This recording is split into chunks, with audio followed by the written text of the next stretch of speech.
क्या आपको पता है कि इस पूरे यूनिवर्स की सबसे बड़ी अनसॉल्व्ड मिस्ट्री आखिर कौन सी है? वो छड्डो जी, मैं दस दाना। 1977 की एक पुरसुकून रात थी। अब इस पुरसुकून रात में ओहियो स्टेट यूनिवर्सिटी के बिग ईयर रेडियो टेलीस्कोप के ऊपर साइंटिस्ट जेरी अहमन अपना रूटीन स्पेस सिग्नल्स को एनालाइज कर रहे थे। ये टेलीस्कोप खास तौर पर सेटी यानी search for extra terrestrial intelligence के लिए बनाया गया था और इस वक्त के सबसे बड़े रेडियो टेलीस्कोप्स में शुमार होता था, जो मिल्की वे के मुख्तलिफ हिस्सों से आने वाले सिग्नल्स को मुसलसल कैप्चर करता था।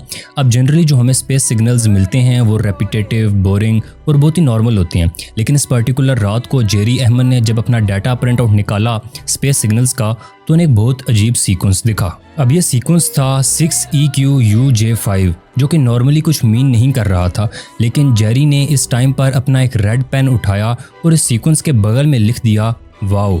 ये सिग्नल तकरीबन 72 सेकंड तक कॉन्टीन्यूस रहा और इसकी शिद्दत बैकग्राउंड नॉइस के मुकाबले में इतनी ज़्यादा थी कि ये शो करता है कि कोई आम कॉस्मिक नॉइस नहीं था, बल्कि एक सिंगुलर और पावरफुल इवेंट था। अभी जो सिग्नल था वो बेसिकली आया था सेजिटेरियस कॉन्स्टेलेशन की तरफ से, जो मिल्की वे के सेंटर के करीब है, और इसकी फ्रिक्वेंसी तकरीबन 1420.456 मेगाहर्ट्ज़ थी, जो हाइड्रोजन लाइन के करीब है, यानी यूनिवर्स में सबसे अबंडेंट एलिमेंट, जिसे साइंसदान स्पेस कम्युनिकेशन के लिए ख़ास तौर पर इंपॉर्टेंट समझते हैं। ये फ्रीक्वेंसी इसलिए दिलचस्प है कि साइंसदानों के मुताबिक एडवांस सिविलाइजेशन को यही एक नेचुरल कॉस्मिक चैनल समझ आ सकता है जिस पर इंटेलिजेंट सिग्नल्स भेजे जा सकते हैं।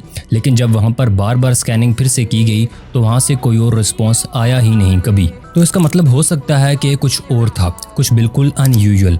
अब जब आगे इस पर रिसर्च हुई तो बहुत सारी थेरीज बनी, जिनमें से लोग बोलते हैं कि शायद किसी सिविलाइजेशन ने, एलियन सिविलाइजेशन ने हमसे कांटेक्ट करने का ट्राई किया था।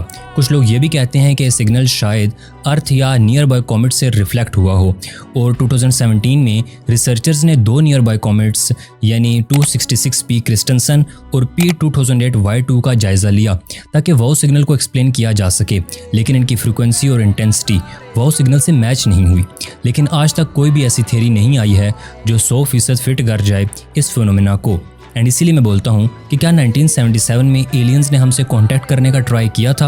अब इस बारे में आप क्या सोचते हैं? अपनी कीमती राय का इज़हार कमेंट सेक्शन में ज़रूर कीजिएगा, और अगर आप ऐसी मज़ीद मालूमाती और दिलचस्प मालूमाती वीडियोज़ देखना चाहते हैं तो चैनल को फॉलो कीजिए और वीडियो को लाइक करना मत भूलिएगा।